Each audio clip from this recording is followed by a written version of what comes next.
ಬಹಳಷ್ಟು ವಿಚಾರಗಳಿದೆ. ಜೊತೆಗೆ ನಿವೇದಿತಾ ಬಹುಶಃ ಮೊದಲ ಬಾರಿಗೆ ಈ ರೀತಿ ಇಂಟರ್ವ್ಯೂ ಫೇಸ್ ಮಾಡ್ತಾ ಇದ್ದಾರೆ. ಫೈರ್ಫ್ಲೈ ನಿವೇದಿತಾ ಏನಿದು? ಫೈರ್ಫ್ಲೈ ನಾನು ಪ್ರೊಡ್ಯೂಸ್ ಮಾಡಿರೋ ಫಸ್ಟ್ ಸಿನಿಮಾ.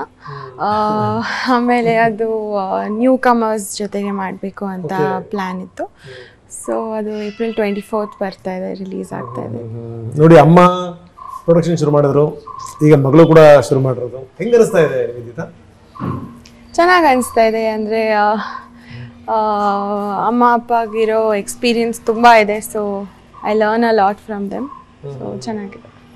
ಅದೇ ಒಂದು ಪ್ರೆಷರ್ ಆಗಿರುತ್ತೆ ಅಂತ ಅನ್ಕೋತೀನಿ ಮೋಸ್ಟ್ಲಿ. ಯಾಕಂದ್ರೆ ಈಗ ಆ ಲೆವೆಲ್ಗೆ ತೆಗಿಬೇಕು, ಆ ಕ್ವಾಲಿಟಿ ಇರಬೇಕು ಅನ್ನೋದು ಇದೆಯಲ್ಲ, ಅದನ್ನೇ ಮೈಂಡಲ್ಲಿ ಇಟ್ಕೊಂಡು ನಾವು ತುಂಬ ಪ್ರಿಪೇರ್ ಆಗಿ ಸಿನಿಮಾ ಮಾಡಿದ್ದೀವಿ. ಓಕೆ, ಯಾಕೆ ಅನಿಸ್ತು ಏನಾದರೂ ಈ ರೀತಿ ಪ್ರೊಡ್ಯೂಸ್ ಮಾಡಬೇಕು, ಈ ಥರದೊಂದು ಸಂಸ್ಥೆ ಮಾಡಬೇಕು ಅಂತ? ಅಂದರೆ ಶ್ರೀಮುತ್ತು ಸಿನಿ ಸರ್ವಿಸಸ್ ನಮ್ಮದು ಯೂನಿಟ್ ಆಗಲೇ ಇತ್ತು, ತುಂಬ 20 ಇಯರ್ಸಿಂದ ಇತ್ತು. ಸೊ ಫಸ್ಟ್ ಪ್ರೊಡಕ್ಷನ್ ಬರಬೇಕಂತ ಬಂದಾಗ ಸೀರಿಯಲಿಂದ ಸ್ಟಾರ್ಟ್ ಆಗಿ ವೆಬ್ ಸೀರೀಸ್ಗೆ 3 ವೆಬ್ ಸೀರೀಸ್ ಪ್ರೊಡ್ಯೂಸ್ ಮಾಡಿದೆ. ಸೊ ಆಮೇಲೆ ಫಸ್ಟ್ ಸಿನಿಮಾ ಸ್ಟೋರಿ ಇಷ್ಟ ಆಯಿತು. So first cinema. ಓಕೆ, ಅದರಲ್ಲೂ ಹೊಸಬ್ರನ್ನ ಹಾಕ್ಕೊಂಡು ಈ ಒಂದು ಹೊಸ ನಿರ್ಮಾಣ ಸಂಸ್ಥೆ ಅಂದರೆ ಎಕ್ಸ್ಪೀರಿಯನ್ಸ್ ಹಳೆದು ಬೇರೆ ವಿಚಾರ, ಒಂದು ದೊಡ್ಡ ಚಾಲೆಂಜ್ ಇದು. ಓಕೆ, ಏನಿದು ಇದರ ಕಥೆ ಏನು? ಅಂದರೆ ಫೈರ್ಫ್ಲೈ ಅಂದರೆ ಒಂದು ತುಂಬ ಸಿಂಪಲ್ ಕತೆ.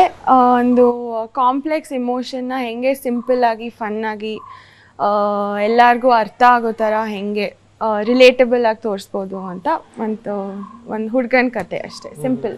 ಅಲ್ಲ, ಏನು ಸಾವು ಬದುಕು ಹೌದು, ಎಲ್ಲ ಹ್ಯೂಮನ್ ಎಮೋಷನ್ಸ್ ಬರುತ್ತೆ ಅದರಲ್ಲಿ. ಸಾವು ಬದುಕು, ಅಳು ನಗು ಎಲ್ಲ ಅದನ್ನ ಹೆಂಗೆ ಸಿಂಪಲ್ ಆಗಿ ಫನ್ ಆಗಿ ತೋರಿಸ್ಬೋದು, ಎಲ್ಲರಿಗೂ ಅರ್ಥ ಆಗೋ ಥರ, ಎಲ್ಲ ಏಜ್ ಗ್ರೂಪ್ಸಿಗೆ ಅರ್ಥ ಆಗೋ ಥರ ತೋರಿಸ್ಬೋದು.